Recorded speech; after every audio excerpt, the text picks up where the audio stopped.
อันนี้คือถ้ำผู้บ้านอ่างตำบลนาตาลนะพี่น้องมณีประกาศผ่านคำประชมมาพานครูมาเที่ยวถ้ำได้ถ้ำหินปูนบ้านอ่างตำบลนาตาลอันมองนี่มองนึงได้นี่คือถ้ำหินปูน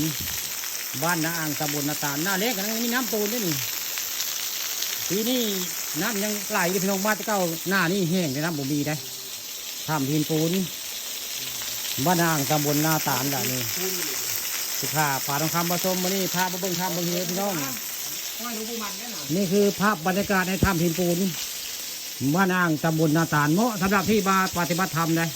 อยู่ทางเทิงของวัดถ้ำหินตาดได้อยู่ด้านเทิงของวัดถ้ำหินตาดนี่มีถ้ำพี่น้องนี่ถ้ำใหญ่สวยงามได้มาครับอันที่ขึ้นสุดอกขึ้นมาเพื่อนผูกขึ้นมาเพื่อนมานำได้นี่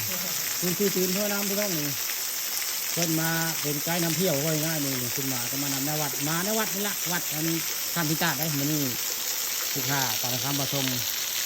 เอาภาพบรรยากาศถ้ำเหี่ยวอยู่บริเวณถ้ำหินปูนบ้านอ่างตำบลนาตาลอำเภอตะงอยมาให้เบิ่งมาชมนี่คือถ้ำหินปูนพี่น้องอยู่หลังวัดอยู่หลังถ้ำวัดหินตาดนะนี่มื้อนี้พาครูยาซามาเที่ยวถ้ำพี่น้องผู้ข้าปารคำผสมพามาเที่ยวถ้ำได้มื้อนี้บรรยากาศคักนี่ที่ทัดคักได้เหมาะจากที่มาวิปัสสนาจำพรรษาคักมองนี่นี่คือถ้ำหินปูนบ้านอ่างตำบลนาตาลมากับทีมงานได้ยิงมงคลคนบ้านบ้องคำตำบลนาตาลมื้อนี้พามานำกันนะทีมงานนี่แหละถ้ำหินปูนบ้านอ่างตำบลนาตาลได้ใส่บุจักกะคือข้าปารคำผสม